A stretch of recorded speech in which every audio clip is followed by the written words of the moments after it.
Our next presenter now is Amy Murdock. And Amy is going to be talking to us concerning issues of taxation. Amy is a senior manager based in the Fredericton office of Grant Thornton. She has 12 years of experience in public practice, 9 of which have been spent in tax. Amy is responsible for providing a wide range of tax services, including tax compliance and tax planning services to personal and corporate clients, as well as to not-for-profit and charitable organizations.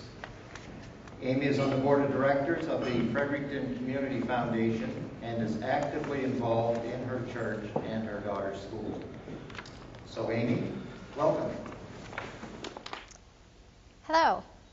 So Irene asked me to come speak about what some of the tax effects could be of alternative use of some of the church buildings. So just kind of starting at the top, the Income Tax Act provides that registered charities are exempt from income tax on all of their activities. So the good news is that whatever you do with the buildings, it shouldn't be subject to tax. The bad news is that if you do things that are unacceptable activities, it's much worse than the activity being subject to tax. It's the potential revocation of charitable status. So that's a bad news story. If your charity status gets revoked, you have to dissolve and distribute all of your property to another organization. So that's really a very last resort. You have to have done something really bad for the Canada Revenue Agency to come along and say, we're going to revoke your status. Most cases, they're going to say, we're going to give you a warning, and if you've been doing something you shouldn't be, we're going to say, stop doing it, and kind of clean up your act and get back to your purpose. So both the Income Tax Act and charity law say a registered charity is supposed to conduct all of its activities for charitable purposes. So if you start to go too far astray so that your charitable purpose is no longer the predominant activity, they'll come along and say, stop that, refocus on what you're supposed to be doing in the first place. So as I said, it has to be something really bad. So if it's just that you've been doing a business activity that perhaps you shouldn't have been, that will usually result in the warning that says, get back on track. The really bad things that can result in revocation are typically not filing your charity return with Canada Revenue. They really don't like that because they like to know what you're doing, and so if you don't file that return on a timely basis, they'll come along and say, well, if you can't follow the rules, then we're going to say you can't be a charity anymore. The other ones that will get you in trouble are fraud. They really don't like that. And things like getting involved in tax shelters and tax schemes. You may have heard information in the news about like buy low, donate high, and some of those activities will get you in trouble. So there's 3 types of charities. There's charitable organizations, there's private foundations, and there's public foundations. And the reason I bring that up is that the churches, parishes, the diocese are charitable organizations, and some of what I'm going to say doesn't apply to private foundations. There's some things that charitable organizations can do that private foundations aren't allowed to do.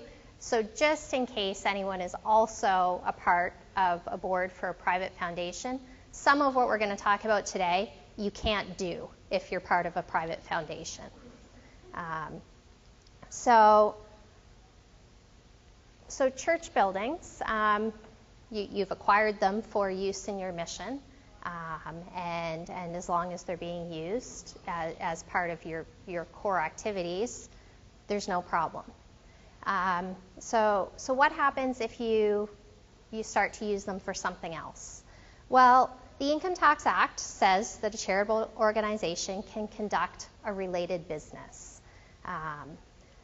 and things will still be okay.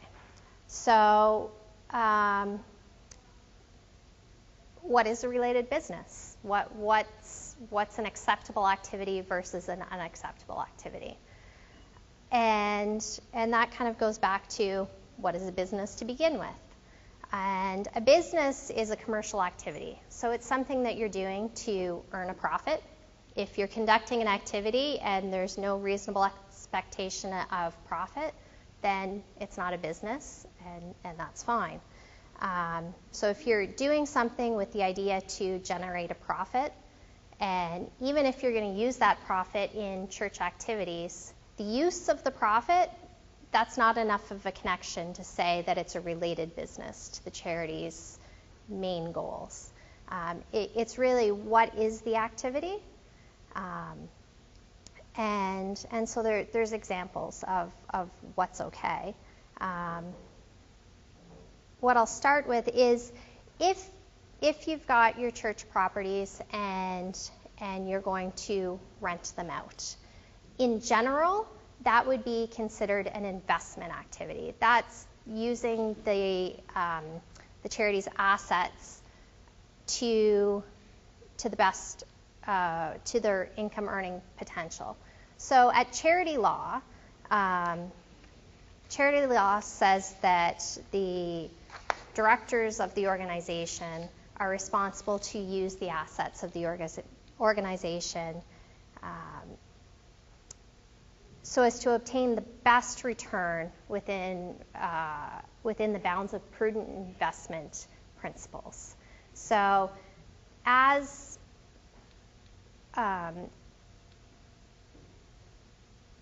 directors, as people responsible for the organization's assets, a responsibility is to make sure that they're used appropriately. And letting something sit vacant, dormant, is not necessarily the best use of that asset. So if they're rented out, that's typically viewed as investment income, and that's an acceptable use. What turns something from being an investment asset into a business asset is really about how much time it takes to manage that asset.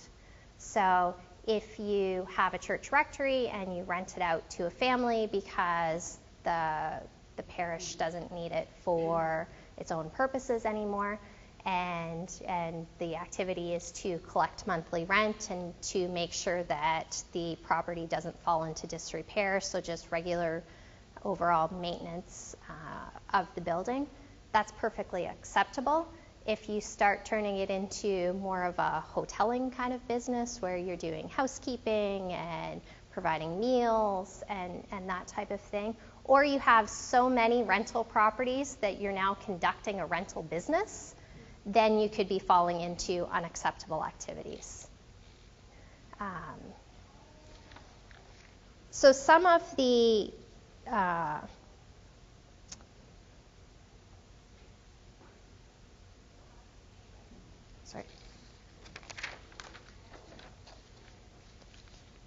So a related business, there's two types of related business for a charitable organization. One of them is a business that's run substantially all by volunteers. So if you've got something going on that you've got 90% or more of the activities being conducted by volunteers, whatever that is, it doesn't matter whether it's related to the charity's main goals, it's okay. The other type of business that's okay is one that is linked to the charity's purpose, but that's subordinate to the purpose. So subordinate means that the charity's main goal is always the most important thing. It's what dominates decision making. It's what dominates what activities you're involved in. You're not going to go off and do something that's completely contradictory to the charity's primary purpose. So it's important that always, like the tenets that Randall has talked about, those are your main focus. That's what you're making sure everything you do falls within those goals. So businesses that are linked to the charity's purpose and that are subordinate to its purpose generally fall into 4 categories, four forms of connection. The first being a usual and necessary concomitant of charitable programs. So these are activities that supplement the charity's programs. They're necessary for the effective operation of the charity. So examples would be if you've got a hospital and you've got a parking lot, the fees to park in the parking lot are associated with the church's principal business. Another is an offshoot of a charitable program. So that's something that within the ordinary conduct of the charity's operations, there's a good or a service that comes out of that the entity can sell. But it's not a principal focus. So something like King's Landing, they have farming, and so there's vegetables that they grow in part of their operations to show you what it looked like to live hundreds of years ago. And if they sell those, that's fine, because the reason that they were brought into place in the first place is because of their educational programs. Or if a church has a really great choir and they make recordings of it and they sell the recordings for however much they can get market value, the sale of those, that's fine, because the original purpose, the reason that they came into place, is in the delivery of the religious services. So that's also an acceptable related business. This one is one that is most related to your church buildings. And it's a use of excess capacity. So if you've got assets that are necessary to conduct your charitable programs, so you've got your buildings, you've got your parking lots, those types of things that you need in order to deliver your church services. You had your rectories that housed your church officials, your priests, pastors, and that's why the charity has them in the first place, but now we've got some excess capacity, so they're not in use all of the time. And we're going to earn some money from using them during the downtime. That is a use of excess capacity, and that is acceptable. So an example would be if the church has a parking lot that's big enough to accommodate all of the congregants on Sunday morning, and during the work week it sits empty and you're in a prime location downtown and you want to rent out the parking spaces, then that's using the church asset during a downtime and using the excess capacity to get a return, and that's perfectly acceptable.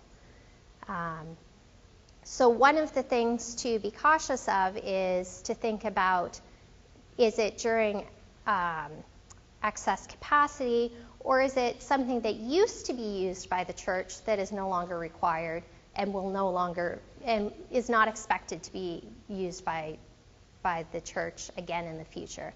So if you've got a rectory that's sitting empty and because currently the priest and his family or her family don't use it, but you expect that it will be necessary again sometime down the road and the church is going to maintain it, then that's okay. That's the use of excess capacity. If you've got buildings that you're not using anymore and you don't expect to ever use in the delivery of your program again, then that's not necessarily the use of excess capacity. It's either becoming an investment asset or an unacceptable use of property. With those buildings, it may be that you think you're going to sell it down the road, but you're going to hold on to it now because the real estate market is not great, and you wouldn't necessarily get the best return if you were to sell it now. So that's something that's okay to take into account. Or it's not something that can be readily disposed of. So for real estate, those are kind of tied together. You might not be able to dispose of it because it's not necessarily a great market. So if you can rent it out instead, that's great. That's kind of falling within charity law that says you're supposed to use the assets to create a good return. The last activity is the sale of items that promote the charity or its objects. So you can also have a business that is promoting the charity's core activities. So it just might be promotional materials that you can sell that have a logo on them or that promote the mission.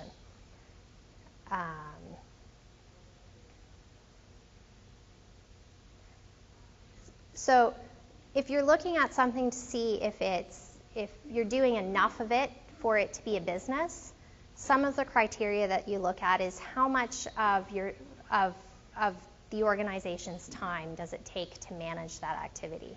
And are you getting to the point that that's taking more of your time than what the core objectives should be? So if you've got parish council meetings and you're spending them all talking about what do we do with these properties and should we be renting them out and there's these problems, you could be straying into the side that you're starting to conduct a business activity that's an unacceptable activity. As long as it's something that doesn't require a lot of time, it's more of an investment asset and it's okay.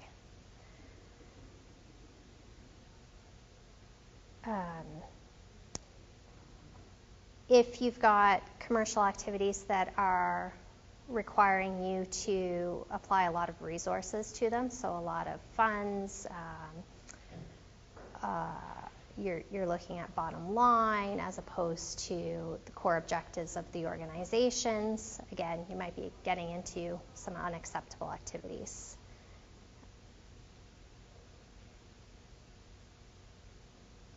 So as I kind of started at the beginning, as long as you're focusing on your mission and the use of the buildings is just to make sure you're getting the best kind of bang for your buck, you're getting a return, you should be fine. There shouldn't be any adverse tax implications to any of that. And kind of the message is that unless you're doing something that's really, really off, really disconnected to the rest of the organization's objectives, then you should be okay. And even if it strayed a little bit too far, you'd get a warning from Canada Revenue Agency. Pardon? Does anyone have any questions? Anything related to what I've talked about or any other tax-related questions? Yes? This has to do not with the federal government, but with the provincial government, because there are provincial taxes and what organization can be tax-free in terms of the properties. And one of the issues I've been asking sometimes is, what about the church who rents out its hall to someone else to use? Does that hall then become taxable or not? From like a property tax perspective? From a property tax point of view. I am not sure of that, but if you, I have business cards with me. If you send me that question, I can find out. That would be something that the lawyers would probably be a little bit more familiar with. Thank you. Yes. You were saying if we're looking at something that is that costs a lot of money, where the consideration of the bottom line is a big deal, does that mean if you're looking at taking out a huge loan, that could be considered as unacceptable activity? If you're taking out a huge loan to finance business activity, Only for business. only for business activity. If you're taking out a loan to finance the charity's regular operations, that's okay. But if you're borrowing in order to finance the business activity, that can be an indication that it's no longer a subordinate activity to the charity's overall purpose. So mortgages wouldn't be a problem? Mortgages wouldn't be a problem as long as they're being used in the church's core activities. For building improvements? That's right. Yeah. But if you were borrowing to buy a new building to rent out, that can be an indication of a problem. If you're borrowing against an existing building, whether it's being used for, say, rentals, or it's being used for, it's the church's building, as long as the funds are it's the use of the funds, as long as they're being reinvested in the church's core activities, that should be fine. Yes?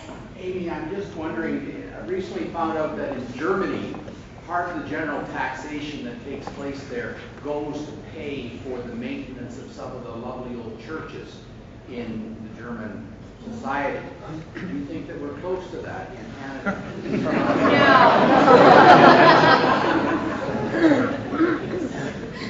No, I don't see that happening. Thank you for your answer. Yes.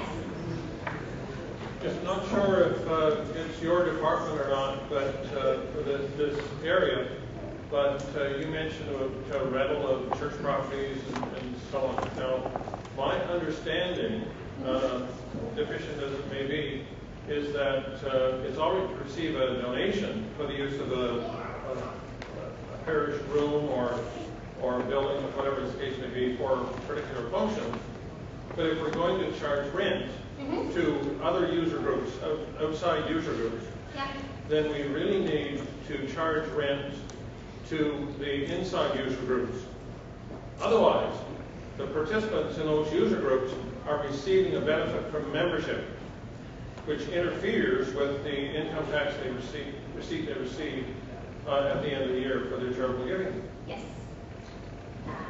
So I guess, yes, if you're allowing the group, well, I guess part of it could be, it depends on what the internal groups are using it for. So if someone is from internal that they're using it for an outside function that has nothing to do with the church activities, then yes, you could be running into an issue about what you can issue as far as a charitable donation receipt. If they're using facilities for church-related activities or programs, then I don't think you run into the same issue, but I guess you're probably not charging them anything in that case. Yeah. So they should be charged. My understanding is some churches try to get around that by having a fee for a rental, but forgiving it for user groups. But to me, that's kind of shady. Yeah. You know. I think that's a good point, because then, yes, you could be running into trouble as far as your charitable donation receipts and what you're allowed to issue on those.